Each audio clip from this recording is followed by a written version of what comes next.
తాకట్టులో ఉన్న బంగారాన్ని విడిపించి ఆ రోజు ఆన్లైన్ రేటుకే మేము కొంటాం. Sharma gold company. నమస్కారం, వెల్కమ్ టు సుమన్ టీవీ. నేను గీతాంజలి. శ్రావణ మాసం ఆగస్టు 9వ తారీఖున నాగుల పంచమి. ఈ సందర్భంగా నాగుల పంచమి విశిష్టత, అలాగే ఆ రోజున ఎటువంటి పూజా విధానాన్ని మనం ఆచరించాలి, ఎటువంటి నియమాలు మనం పాటించాలి, మరీ ముఖ్యంగా ఏ దైవారాధన చేయాలి, వీటి గురించి వివరాలు తెలుసుకుందాం. ప్రస్తుతం మనతో పాటు ఉన్నారు ప్రముఖ జ్యోతిషులు బ్రహ్మశ్రీ నందిభట్ల శ్రీహరి శర్మ గురువు గారు. వారితో మాట్లాడి మరిన్ని విషయాలు తెలుసుకుందాం. గురుగారు నమస్కారం అండి. వాగర్థావివ సంపృక్తౌ వాగర్థ ప్రతిపత్తయే జగతః పితరౌ వందే పార్వతీ పరమేశ్వరౌ. సదాశివసమారంభాం శంకరాచార్య మధ్యమాం అస్మదాచార్య పర్యంతం వందే గురుపరంపరాం. ఆదిత్యాయ చ సోమాయ మంగళాయ బుధాయ చ గురుశుక్ర శనిభ్యశ్చ రాహవే కేతవే నమః. శృంగేరి పీఠాధిపతులకి, కంచి పీఠాధిపతులకి నమస్కారములు తెలియజేసుకుంటూ కార్యక్రమాన్ని ప్రారంభిద్దాం. గురుగారు, ఆగస్టు 9వ తారీఖున పంచమి, నాగుల పంచమిగా అందరం జరుపుకుంటాం. ప్రత్యేకించి అంటే ప్రాంతాన్ని బట్టి నాగుల చవితి అంటే మనం కార్తీక మాసంలో చేస్తాము, ఇప్పుడేమో నాగుల పంచమి అని అంటారు. ముందుగా ఆ వ్యత్యాసం ఏమిటో చెప్పండి. దాంతోపాటుగా ఆ రోజున పూర్తిగా ఉందండి పంచమి తిథి. ఆ రోజున రాత్రి 3:15 వరకు, మధ్యరాత్రి వరకు కూడా పంచమి తిథి ఉందమ్మా. పూర్తిగా ఉన్నట్టు. హస్త నక్షత్రం ఆ రోజున చక్కగా ఈ పంచమి తిథి అనేటువంటిది మనము నాగుల పంచమిగా శ్రావణ మాసంలో చేసుకుంటే కార్తీక మాసం చవితి రోజున నాగుల చవితితో అంతం చేస్తాం. అంటే నాగుల చవితితో సమాప్తం అవుతుంది. అంటే అప్పటికి మనకు ఇంతకుముందు వీడియోలో చేసుకున్నాం. తొలి ఏకాదశి రోజున విష్ణు భగవానుల వారు శయనానికి వెళితే, ఉత్థాన ఏకాదశి రోజున కార్తీక మాసంలో వచ్చే శుక్ల ఏకాదశి రోజున నిద్ర మేల్కొంటాడు. అంటే అప్పటి వరకు కూడాను విష్ణు సంబంధమైన ఆరాధన, ఈశ్వర సంబంధమైన ఆరాధన చేస్తాం. కానీ ఈ నాగుల పంచమి రోజున నాగదేవతారాధనని ప్రారంభించి కార్తీక మాసంలో చవితి రోజున సమాప్తం చేసేటువంటి దాన్ని, ఇది కూడా ఒక వ్రతం కిందనే. అందుకనే పంచమికి ప్రారంభించి చవితికి సమాప్తం చేస్తున్నాం. అంటే పంచమి వెనకాల చవితే కదా, చవితి తర్వాత పంచమి కదా. అందుకని కార్తీక మాసంలో వచ్చే చవితిని నాగుల చవితిని, శ్రావణ మాసంలో వచ్చే పంచమిని నాగుల పంచమిని, ఈ పంచమి నుంచి కార్తీక మాసం వచ్చే చవితి వరకు కూడా ఈ యొక్క నాగదేవత ఆరాధన ఒకప్పుడు ఉండేది. పూర్వకాలంలో ఒక నియమంగా 4 నెలల పాటు పూజించేవాళ్ళు. కానీ కాలక్రమేణా ప్రారంభించే దానిని, ముగించే దానిని మాత్రమే పండుగల రూపంలో మనం కొలుచుకుంటూ వస్తున్నాం. అసలు చేయాల్సింది శ్రావణ మాసం పంచమి నుంచి మొదలుకొని కార్తీక మాసం చవితి వరకు పూజ చేయాలి. అందుకే కార్తీక మాసంలో దాని నాగుల చవితి అని, దీని నాగుల పంచమి అని అంటారు. అయితే ఇప్పుడు 9వ తారీఖున వస్తున్నటువంటి ఈ నాగుల పంచమి అసలు నియమాలు ఏంటండి, విధి విధానాలు, ఏ పూజని ఆచరించాలి, ఎలా చేసుకోవాలి, ఎవరెవరు ఆచరించవచ్చు, వీటి గురించి వివరించండి. తప్పకుండానమ్మా. అసలు ఈ యొక్క నాగుల పంచమిని గరుడ పంచమి అని కూడా అంటారు. అంటే ఈ నాగుల పంచమిని ముఖ్యంగా నాగదేవత ఆరాధనలో భాగంగా చేస్తారు. అంటే ఎవరి జాతకంలోనైతే సంతానము ఉండదో, అంటే జాతకంలో తెలుస్తుంది, ఎవరికైతే సంతానం కలగకుండా ఉంటారో అటువంటి వారు ఈ నాగదేవతారాధన చేయడం వల్ల, అంటే ఈ 4 నెలల పాటు నాగదేవత ఆరాధన చేయడం వల్ల, కార్తీక మాసం వచ్చేంత వరకు చేయడం వల్ల తప్పకుండా సంతానం కలుగుతుంది. అందుకనే మీరు గమనించుకున్నట్లయితే ఇది చాలా మంది డాక్టర్ దగ్గరికి, ఫెర్టిలిటీ డాక్టర్ దగ్గరికి వెళ్తారు, టెస్టులు చేయించుకుంటారు. డెడ్ సెల్స్ ఉన్నాయండి అని చెప్పి మగవాళ్ళకి చెప్తారు. అండము సరిగా విడుదల కావట్లేదని ఆడవాళ్ళకి చెప్తారు. ఫైబ్రాయిడ్స్ ఉండడం ఇట్లా చెప్తుంటారు. ఇవన్నీ శరీరాంతర్గతంగా వచ్చే దోషాలు. ఇటువంటి దోషాలు కూడా ఈ యొక్క పూజా కార్యక్రమం చేసుకోవడం వల్ల శరీరంలో యాక్టివ్గా ఉండే సెల్స్ వస్తాయి. అలాగే ఎందుకనంటే వైద్యం తప్పకుండా తీసుకోవాలి. వైద్యం తీసుకోకుండా గాలిలో దీపం పెట్టమని కాదు, కానీ వైద్యం తీసుకుంటూ మనం ఈ దేవతారాధన చేస్తే ఫస్ట్ అటెంప్ట్లోనే పాస్ అయిపోతాం. ఇది కాబట్టి ఈ దేవతా ఆరాధనలో భాగంగా దీనిని గరుడ పంచమి అని, నాగ పంచమి అని అంటారు. అంటే ఏంటనంటే ముఖ్యంగా పూర్వకాలంలో ఈ యొక్క నాగుల పంచమి రోజున ఎవ్వరు కూడా పొలము దున్నడం అనేటువంటిది చేయకుండా ఉండేవారు. ఎందుకనంటే కలుగులో దాక్కున్నటువంటి సర్పములు ఈ యొక్క నాగలి చారులకి తగిలి చనిపోయేటువంటి సందర్భాలు. అందుకని ఆ రోజున నాగదేవతని సంహరించకూడదు అనే ఉద్దేశం ప్రకారం ఆ రోజున రైతులు కూడా పొలం దున్నారు నాగపంచమి రోజున. అంటే దీనికి సంబంధించినటువంటి గాథ కూడా ఒకటి ఉందమ్మా. పూర్వకాలంలో మణిపురం, ఇప్పుడు మనం అనుకునే మణిపూర్, గౌడ బ్రాహ్మణుడు ఒకరోజు ఇదే నాగుల పంచమి రోజున పొలం దున్నుతూ తన యొక్క నాగలి చారలకి తగిలినటువంటి పాము పిల్లలు ఉంటాయి కదా, ఆ పాము పిల్లలు చనిపోయాయి. చనిపోయిన తర్వాత అతను ఏమీ తెలియకుండా ఇంటికి వచ్చి కూర్చున్నాడు. తల్లి పాము వచ్చి నా పాములను పిల్లల్ని చంపారు ఎవరు అని చెప్పని వెతుక్కుంటూ ఆ ఊర్లంతా వెతికితే ఆ బ్రాహ్మడి యొక్క ఇంట్లో ఉన్నటువంటి నాగలి చారుకి తగిలినటువంటి రక్త మరకలను చూసి ఈ బ్రాహ్మడే చంపాడు అని ఉక్రోషంతో ఆ కుటుంబాన్ని అంతా నాశనం చేస్తాననే శపథం పట్టుకొని ఆ యొక్క కుటుంబాలందరినీ కూడాను చంపింది. అయితే అతనికి ఒక కూతురు ఆ బ్రాహ్మడికి, ఆ కూతుర్ని పొరుగురికి ఇచ్చాడు. అయితే తను తీసుకున్నటువంటి మాట ప్రకారం కుటుంబాన్ని సంహరించాలి కదా, అందుకని ఆ మిగిలినటువంటి ఆ కూతురుని కూడా చంపుదామని చెప్పి వెళితే, కాటేద్దామని వెళితే ఆ సమయానికి ఆ రోజున ఆ అమ్మాయి నాగదేవత ఆరాధన చేస్తుంది. నాగదేవత ఆరాధన చేస్తున్నంతసేపు అదంతా చూస్తూ విని చక్కగా సంతృష్టి చెంది ఆమెను ఏమి చేయకుండా ఉంటుంది. అంతటా ఎందుకమ్మా నీవు వచ్చావనంటే అప్పుడు జరిగిందంతా చెప్తుంది. మీ తండ్రి గారు ఇలా చేశారు, మొత్తం నీ కుటుంబాన్ని సంహరించారంటే చాలా బాధపడుతుంది. నేను నిన్ను ఎంతో ప్రాధేయపడుతున్నాను, కొలుస్తున్నాను కదా, నా కుటుంబాన్ని బ్రతికించుకునే వరం ఇవ్వము అంటే అప్పుడు ఆ నాగదేవత ఒక అమృత భాండాన్ని ఇస్తుంది. ఇచ్చి మీ యొక్క మీ యొక్క ఆత్మ బంధువులు అంటే తల్లిదండ్రులు అన్నయ్యలు ఉంటారు కదా, వాళ్ళ శరీరం మీద చల్లమ్మ, వాళ్ళు జీవిస్తారు అనగానే పొరుగున మళ్ళీ ఆ ఊరికి తండ్రి గారి ఊరికి వెళ్ళిపోయి అక్కడ ఇంట్లో ఉన్నటువంటి అందరి శవాల మీద చల్లిన తర్వాత వాళ్ళు పునర్జీవితులు అవుతారు. దీన్ని దృష్టిలో పెట్టుకొని ఆ రోజు నుంచి కూడా ఈ యొక్క నాగదేవత ఆరాధన అంటే పునర్జీవితాన్ని పొందినటువంటి రోజు కాబట్టి నాగదేవత ఆరాధన విధిగా చేసేవాళ్ళు. దీనికి గరుడ పంచమి అని కూడా ఒకటి ఉందమ్మా. అంటే గరుడుకి సంబంధించినటువంటిది, అనగా ఈ కశ్యప మహామునికి దితి, అదితి, వినత, కద్రువ అనేటువంటి యొక్క భార్యలు ఉన్నారు. వినత భార్య సంబంధించినటువంటి సంతానముగా అనూరుడు, గరుత్మంతుడు. ఈ అనూరుడు ఏమో సూర్యుని యొక్క రథసారథి అయ్యాడు, గరుత్మంతుడు పుట్టాడు. అయితే వీరి పుట్టుకకు ముందు అంటే వీరు చిన్నతనంలో ఉండగానే వినత, కద్రువ అందమైనటువంటి సంతానం కలిగింది, ఎప్పుడు ప్రేమంతా కూడా వినత మీద చూపుతున్నాడు అని చెప్పి ఈ కద్రువ ఏం చేసిందంటే అసూయతో ఎలాగైనా కానీ దాసి చేసుకోవాలని అనుకున్నది వినతని, అనగా అక్కని. అప్పుడు ఈ క్షీరసాగర మథనంలో ఉచ్చైశ్రవం అనేది బయటపడింది. అంటే లక్ష్మీ అమ్మవారితో పాటుగా చంద్రుడు, ఇవన్నీ ఉచ్చైశ్రవం కూడా అంటే అమృతంతో సహా ఉచ్చైశ్రవం కూడా పండింది. అంటే బయటపడినప్పుడు అంటే ఉచ్చైశ్రవం అంటే అది స్వర్గలోకంలో స్వేచ్ఛగా విహరించేటువంటి గుర్రం. అంటే దానికి రెక్కల గుర్రము ఉంటుంది కదా, ఆ రెక్కల గుర్రము తెల్లగా ఉంటుంది. అయితే ఈమెను ఎలా అయినా కానీ ఓడించాలి అని చెప్పి అంటే ఒక సుందరమైనటువంటి రోజున ఆ ఉద్యానవనంలో ఇద్దరు అక్క చెల్లెలు తిరుగుతూ ఉంటే ఉచ్చైశ్వరం కనబడుతుంది, ఆకాశంలో దూరంగా కనబడుతుంది. అప్పుడు ఈ వినత ఏముంటుందంటే, చూసావా ఉచ్చైశ్వరం ఎంత అందంగా ఉందో అంటే, ఏముందే ఏమందం, ఆ యొక్క తోక అంతా నల్లగా ఉంది కదా అని అంటుంది. లేదు లేదు, తోక అంతా మొత్తం అంతా తెల్లగా ఉంది, మొత్తం శరీరం అంతా తెల్లగా ఉందంటే నా కంటికి నల్లగా కనబడుతుంది, కావాలంటే రేపు వచ్చి మళ్ళీ చూద్దాం, నలుపు కనబడుతుంది, ఒకవేళ నలుపు అయ్యితే నువ్వు నాకు దాసి కావాలి, తెల్లగా ఉందనంటే నేను నీకు దాసిని అవుతానని చెప్పి కద్రో చెప్తుంది. ఈ కద్రో సంతానం ఎవరంటే నాగజాతి.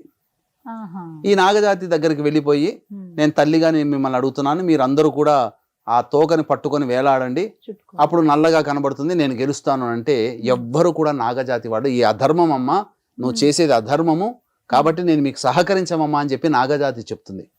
ఒక తక్షకుడు తప్ప. పక్కకు వచ్చిన తక్షకుడు ఉంటాడు కదా, ఈ అందరినీ కూడా భవిష్యత్తులో జనమేజయుడు చేసే సర్పయాగంలో మీరందరూ హతమవుగాక అని చెప్పి శాపం ఇచ్చేస్తుంది. తర్వాత తక్షకుడు బయటకు వస్తాడు కదా, ఆ తక్షకుడు అమ్మ నేను వచ్చిన మాట నేను నెరవేరుస్తానమ్మా అని చెప్పి ఉచ్చైశ్రవం తోకకి మొత్తం చుట్టుకుంటాడు. నిజంగానే తెల్ల మరుసటి రోజు వచ్చి చూస్తే నల్లగా కనబడుతుంది. ఇక నేను ఓడిపోయానని చెప్పి వినత దాస్యం. అయితే ఇది చిన్నతనంలో జరిగినటువంటి సంఘటన గరుత్మంతుడికి, అనూరుడికి.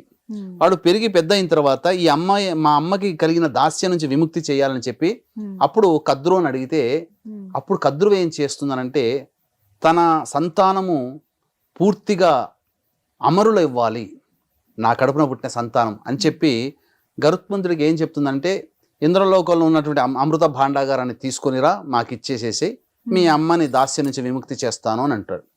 అలాగానే ఆ యొక్క ఇంద్రుడితో యుద్ధం చేస్తాడు. యుద్ధం చేసి అమృత భాండాన్ని తెచ్చుకొస్తాడు. తీసుకొచ్చి దర్భల మీద పెడతాడు. పెట్టిన తర్వాత తల్లికి దాస్య విముక్తి అవుతుంది. ఆ దాస్య విముక్తి చేసినటువంటి రోజున ఈ నాగుల పంచమి అయింది. అందుకనే దీనికి గరుడ పంచమి అని అంటారు. అయితే ఇంద్ర భగవానుడు ఏం చేశాడంటే ఇవ్వడం వరకు అతను ఇచ్చాడు, కానీ దాన్ని అనుభవించే కర్తవ్యము కద్రువకి ఇవ్వలేదు.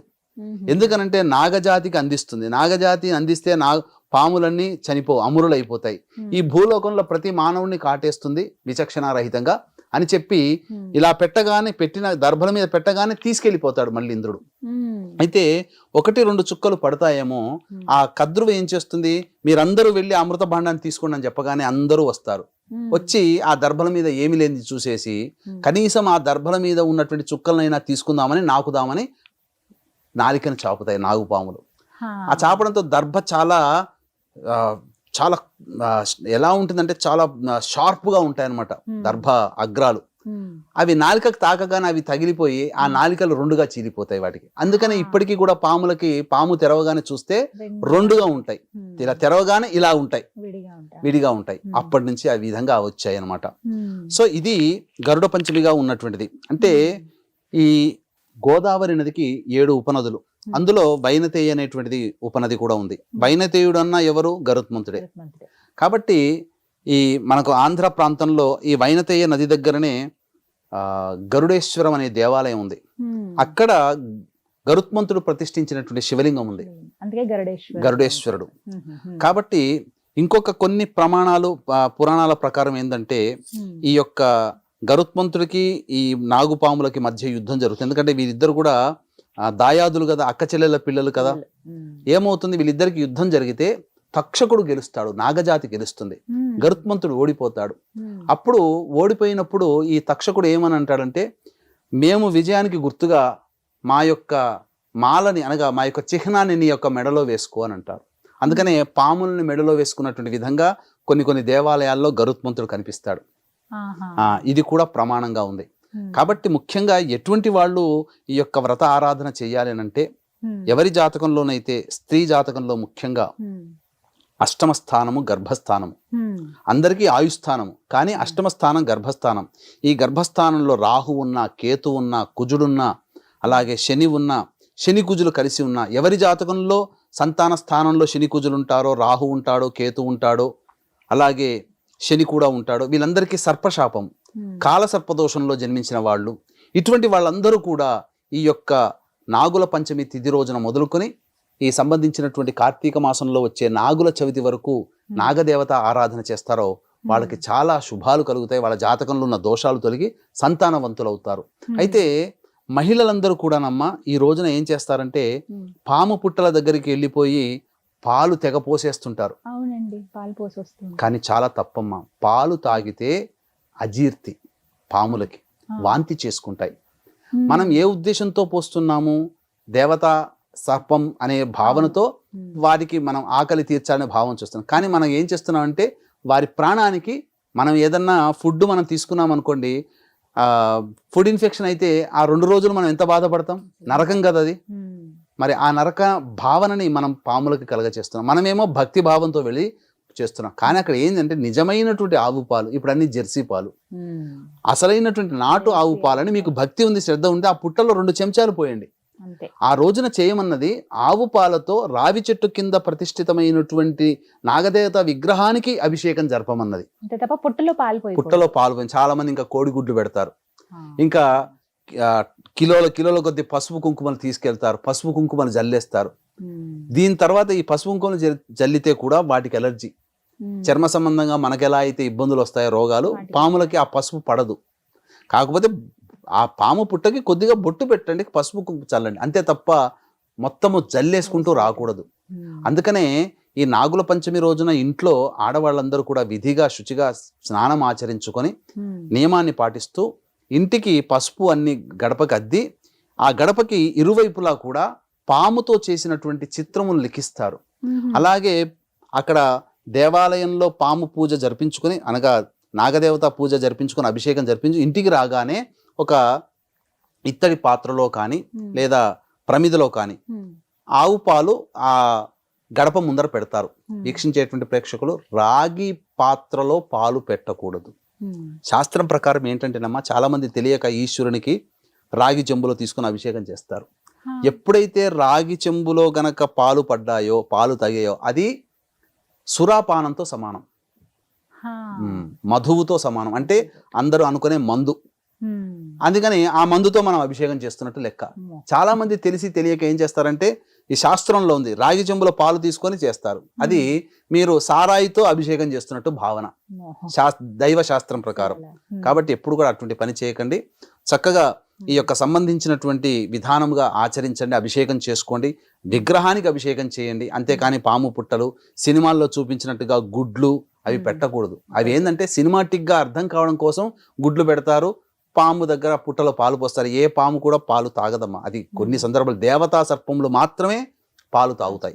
ఆ దేవతా సర్పం మన దగ్గర ఎందుకు ఉంటుంది? ఎక్కడో అడవుల్లో ఉంటాయి, సంచరిస్తుంటాయి, మానవులకి కనిపించవు దేవతా సర్పాలు. మామూలుగా ఉండేటువంటి సామాన్యమైనటువంటి సర్పములు.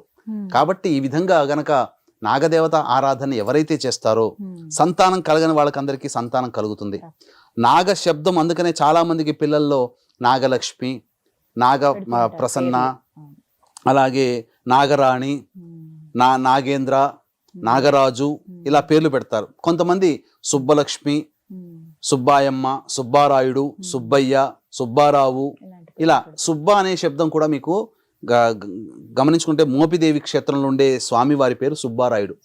అందుకనే అక్కడికి వెళ్ళి ప్రదక్షిణ చేయడం వల్ల, పూజ చేయడం వల్ల పుట్టిన సంతానం కాబట్టి సుబ్బలక్ష్మి అనో, సుబ్బారావు అనో, సుబ్బారాయుడు అనో పేరు పెట్టుకుంటారు. ఇవన్నీ కూడా ఎందుకు ఈ విధంగానంటే, ఇప్పటికీ కూడా మనకు సైన్స్గా అంతు చిక్కనటువంటిది ఏంటంటే, ఈ యొక్క దేవతారాధన చేసినందువల్ల తప్పకుండా సంతానం కలుగుతుంది, మంచి సంతానం కలుగుతుంది. అంటే ఈ యొక్క సర్పములు ఏంటంటే అతి దీర్ఘకాలంగా జీవిస్తాయి, వాటికి ఓర్పు ఎక్కువగా ఉంటుంది, సహనం ఎక్కువగా ఉంటుంది, అలాగే ఏదైనా సాధించాలనే తపన ఉంటుంది. ఆ దేవతారాధన చేయడం వల్ల ఎక్కువ ఆయుష్ కలిగినటువంటి సంతానము, ఓర్పు కలిగినటువంటి సంతానం కలుగుతుంది. అంతేకాకుండా పురుషుడి యొక్క కణాలు గనక మనం టెలిస్కోప్ లో చూస్తే ఎలా కనబడతాయి? పాము గనక తిరిగినట్టుగానే చలిస్తుంటాయి. పాము ఎలా అయితే ఇలా ఇలా తిరుగుతుందో కణములు కూడా ఇలా ఇలా ఇలా తిరుగుతుంటాయి. అంటే మానవ పుట్టుకకి నాగజాతికి సంబంధం ఉంది. ఈ నాగజాతి వల్ల సంతానం కన్నా మహిళలు కూడా ఉన్నారు.